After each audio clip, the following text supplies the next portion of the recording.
P Jayarajan, K Shailaja എന്നിവരെ മത്സരിപ്പിക്കാതിരിക്കാനാണ് നീക്കം.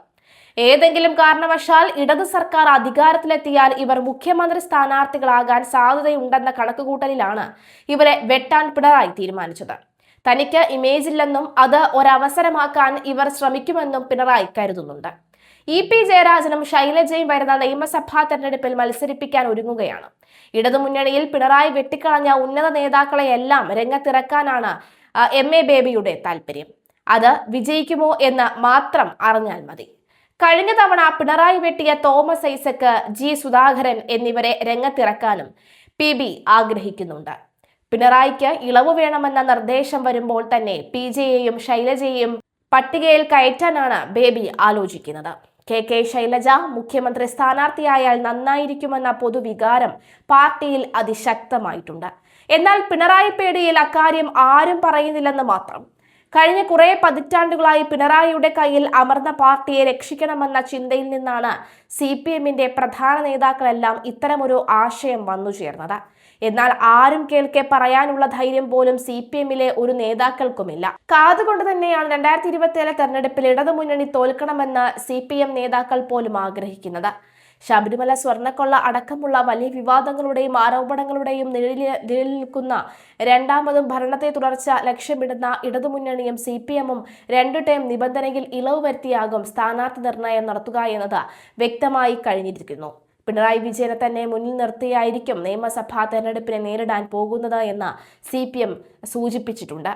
ധർമ്മടം മണ്ഡലത്തിൽ നിന്ന് മൂന്നാമതും പിണറായി മത്സരിക്കുമെന്നത് ഏറെക്കുറെ ഉറപ്പിച്ച കാര്യമാണ്. പിണറായി വിജയന് മത്സരിക്കാൻ താല്പര്യമില്ലെങ്കിൽ പോലും അതിന് വഴങ്ങാൻ പാർട്ടി തയ്യാറാകില്ല.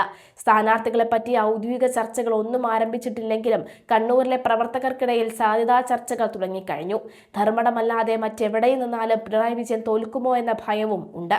കണ്ണൂർ മണ്ഡലത്തിൽ കൂടുതൽ സജീവമാകാൻ സിറ്റിംഗ് MLAയും മുഖ്യമന്ത്രിയും കോൺഗ്രസ് നേതാവുമായ കടന്നപ്പള്ളി രാമചന്ദ്രനോട് നിർദ്ദേശിച്ചിട്ടുണ്ട്. UDFന് ശക്തമായ സ്വാധീനമുള്ള കണ്ണൂരിൽ കടന്നപ്പള്ളിക്ക് പകരം വെക്കാൻ മറ്റൊരു സ്ഥാനാർത്ഥിയെ കണ്ടെത്താൻ LDF ബുദ്ധിമുട്ടും. മാത്രമല്ല സുധാകരൻ കണ്ണൂരിൽ മത്സരിക്കാൻ തയ്യാറാണെന്നും പ്രഖ്യാപിച്ചിട്ടുണ്ട്. അങ്ങനെ സംഭവിച്ചാൽ കണ്ണൂരിൽ തീപാറുന്ന പോരാട്ടമായിരിക്കും. കണ്ണൂർ പിടിക്കാൻ കോൺഗ്രസ് തുനിഞ്ഞിറങ്ങാൻ സാധ്യതയുള്ളതിനാൽ നേരിടാൻ കടന്നപ്പള്ളിയെ നിർത്തുകയേ വഴിയുള്ളൂ. കൂത്തുപറമ്പ് മണ്ഡലത്തിന്റെ കാര്യത്തിൽ LDFൽ അനിശ്ചിതത്വമുണ്ട്. RJD മുന്നണി വിടാൻ KP മോഹനനും പകരം ആളെ നിർത്തേണ്ടി വരും. എന്നാൽ ഉറച്ച മണ്ഡലമായ കൂത്തുപറമ്പിൽ മത്സരിക്കാൻ ആളെ കണ്ടെത്താൻ CPMന് ബുദ്ധിമുട്ടേണ്ടി വരില്ല. അതേസമയം KP മോഹനനാണ് മത്സരിക്കുന്നത് എങ്കിൽ വിജയിക്കുമോ എന്ന കാര്യത്തിൽ LDFന് ആശങ്കയ്ക്ക് വകയില്ല. പിണറായി വിജയനും കെ ശൈലജയ്ക്കും മൂന്നാമതും അവസരം നൽകാതെ തരമില്ലാത്ത സാഹചര്യമാണുള്ളത്. തദ്ദേശ തെരഞ്ഞെടുപ്പിൽ ഉൾപ്പെടെ പാർട്ടിക്ക് വലിയ തിരിച്ചടി നേരിട്ടതിനാൽ പിണറായിയെ മാറ്റി നിർത്തി നിയമസഭാ തെരഞ്ഞെടുപ്പിന് ഇറങ്ങുക എന്നത് LDFന് ശ്രമകരമായിരിക്കും. പിണറായിക്ക് പകരം മറ്റൊരാളെ ഉയർത്തിക്കാണിക്കാൻ പാർട്ടിക്ക് ആവുകയുമില്ല. പിണറായിയെ മത്സരിപ്പിക്കുമ്പോൾ മട്ടന്നൂരിൽ കെ ശൈലജയെ മാറ്റി നിർത്തിയാൽ അത് പ്രവർത്തകരിൽ അമർഷമുണ്ടാക്കും. എന്തുകൊണ്ട് ശൈലജയെ മാറ്റി എന്ന ചോദ്യത്തിന് മറുപടി പറയേണ്ടി വരും.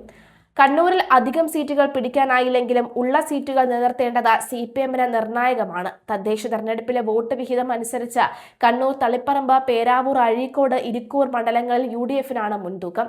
CPMന്റെ ശക്തി കേന്ദ്രമായ കണ്ണൂരിൽ സിറ്റിംഗ് സീറ്റുകൾ നിലനിർത്താനായില്ലെങ്കിൽ സംസ്ഥാന തലത്തിൽ തന്നെ വലിയ തിരിച്ചടിയാകും നേരിടേണ്ടി വരിക.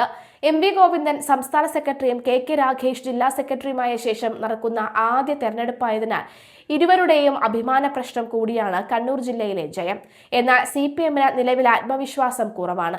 കെ ശൈലജയെ അഴിമതിക്കാരിയാക്കിയത് പിണറായി വിജയൻ തന്നെ. കോവിഡ് കാലത്ത് അഴിമതി വ്യാപകമായിരുന്നു. ദുരന്തങ്ങളെയെല്ലാം അവസരങ്ങളാക്കി മാറ്റുന്ന കുതന്ത്രമാണ് മുഖ്യമന്ത്രി ഇക്കാലം അത്രയും പിന്തുടർന്നിട്ടുള്ളത്. മന്ത്രി ശൈലജയുടെ വകുപ്പിലാണ് ഒന്നാമനായി സർക്കാരിന്റെ കാര്യത്തിൽ അഴിമതി കൊഴുത്തത്. മുഖ്യമന്ത്രിയുടെ നിർദ്ദേശാനുസരണമാണ് ഇക്കാലത്ത് ആരോഗ്യ വകുപ്പിൽ അഴിമതി നടന്നത്. മുഖ്യമന്ത്രിയുടെ പ്രിൻസിപ്പൽ സെക്രട്ടറി ശിവശങ്കറാണ് ഇക്കാലത്ത് ഈ കരുക്കൾ നീക്കിയതും. അതിന്റെ വിശദാംശങ്ങൾ സ്വപ്ന സുരേഷിന്റെ പുസ്തകത്തിലുമുണ്ട്. ശൈലജയെ വിളിക്കൂ, കേരളത്തെ രക്ഷിക്കൂ എന്നായിരുന്നു ടീച്ചറുടെ ആരാധകരുടെ മുറവിളി.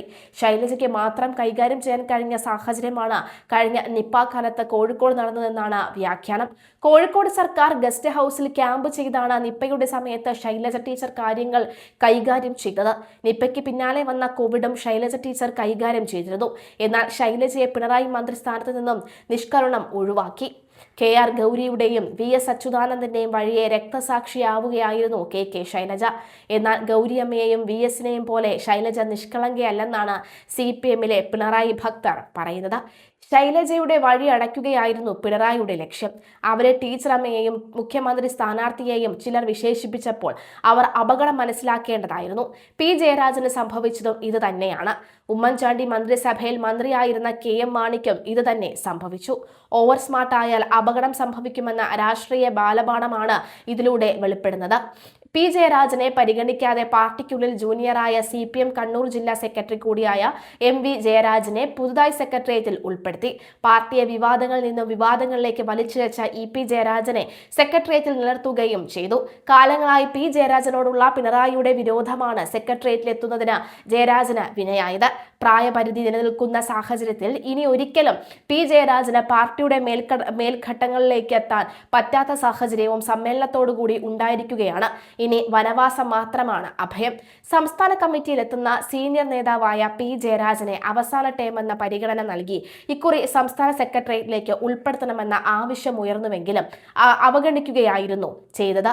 വ്യക്തിപൂജയുടെ പേരിൽ പാർട്ടിയിൽ നിന്ന് ഒതുക്കപ്പെട്ട P ജയരാജനോടുള്ള അപ്രിയം ഇതുവരെ മുഖ്യമന്ത്രി പിണറായി വിജയന് മാറിയില്ല എന്നതിന്റെ തെളിവായാണ് അവസാന ടൈമിലെങ്കിലും പരിഗണിക്കപ്പെടുന്ന ആവശ്യം നടപ്പാക്കാതെ പോയത് എന്ന വിലയിരുത്തലാണ് പുറത്തുവരുന്നത്. 72 വയസ്സിന് പിന്നിട്ട P ജയരാജനെ സംസ്ഥാന കമ്മിറ്റി അംഗമായി നിലനിർത്തിയിട്ടും ഉണ്ടെങ്കിലും ഇനി പാർട്ടിയുടെ സംസ്ഥാന നേതൃത്വത്തിലേക്ക് എത്താൻ സാധ്യത തീരെയില്ല. PK ശ്രീമതിയാണ് സംസ്ഥാന സെക്രട്ടേറിയറ്റിൽ നിന്ന് 75 വയസ്സ് പിന്നിട്ടതിനാൽ ഒഴിവാക്കപ്പെട്ട കണ്ണൂരിൽ നിന്നുള്ള മറ്റൊരു നേതാവ്. PK ശ്രീമതിയുടെ ഒഴിവിലേക്കാണ് ഖാദി ബോർഡ് വൈസ് ചെയർമാനായ P ജയരാജനെ പരിഗണിക്കുമെന്ന് പ്രതീക്ഷിച്ചത്. മുഖ്യമന്ത്രിയുടെ പ്രൈവറ്റ് സെക്രട്ടറിയായ P ശശിയെ സംസ്ഥാന സെക്രട്ടേറിയറ്റിൽ ഉൾപ്പെടുത്തണമെന്ന താൽപര്യം മുഖ്യമന്ത്രിക്ക് ഉണ്ടായിരുന്നുവെങ്കിലും പാർട്ടിക്കുള്ളിൽ കടുത്ത എതിർപ്പുണ്ടായി എന്നാണ് വിവരം. ഒടുവിൽ സമവായ പേരുകളിൽ ഒന്നായി MV ജയരാജന്റെ പേര് ഉയർന്നു വരികയായിരുന്നു. പാർട്ടിക്കുള്ളിൽ നിന്നും ഉയർന്നു വന്ന വിമർശനങ്ങളും PV അൻവറുമായിട്ടുണ്ടായ വിവാദങ്ങളും പോലീസ് ഭരണത്തിൽ സംഭവിച്ച പാളിച്ചകളുമാണ് P ശശിയുടെ വഴി അടച്ചത്. സംസ്ഥാന കമ്മിറ്റി അംഗമായതിനെ തുടർന്ന് P ശശിയും അപ്രതീക്ഷിത തിരിച്ചടിയായാണ് സംസ്ഥാന സമ്മേളനത്തിൽ നേരിട്ടിരിക്കുന്നത്. ശശിയെ സംരക്ഷിക്കാൻ പിണറായി അവസാന നിമിഷം വരെ ശ്രമിച്ചെങ്കിലും അത് തനിക്ക് വിനയാകുമെന്ന് മനസ്സിലാക്കിയപ്പോഴാണ് അദ്ദേഹം പിന്മാറിയത്. P ജയരാജനെ ഒഴിവാക്കി P ശശിയെ സെക്രട്ടേറിയറ്റിൽ ഉൾപ്പെടുത്തിയിരുന്നു എങ്കിൽ ചിത്രം മറ്റൊന്നാകുമായിരുന്നു. ഏറെ വിവാദങ്ങൾ സൃഷ്ടിച്ച സീനിയർ നേതാവായ EP ജയരാജനെ സംസ്ഥാന സെക്രട്ടേറിയറ്റിൽ നിന്ന് ഒഴിവാക്കുമെന്ന് പ്രതീക്ഷിച്ചിരുന്നുവെങ്കിലും നിലനിൽക്കുകയാണ് ചെയ്തത്. എതിർപ്പുകളെയും വിവാദങ്ങളെയും വിമർശനങ്ങളെയും മറികടന്ന് ജയരാജൻ വീണ്ടും സംസ്ഥാന സെക്രട്ടേറിയറ്റിലെത്തിയത് പിണറായിയും MV ഗോവിന്ദനും ഉൾപ്പെടെയുള്ള കണ്ണൂരിൽ നിന്നുള്ള ഔദ്യോഗിക വിഭാഗത്തിന്റെ പിന്തുണയോടെയാണ് എന്നാണ് സൂചന.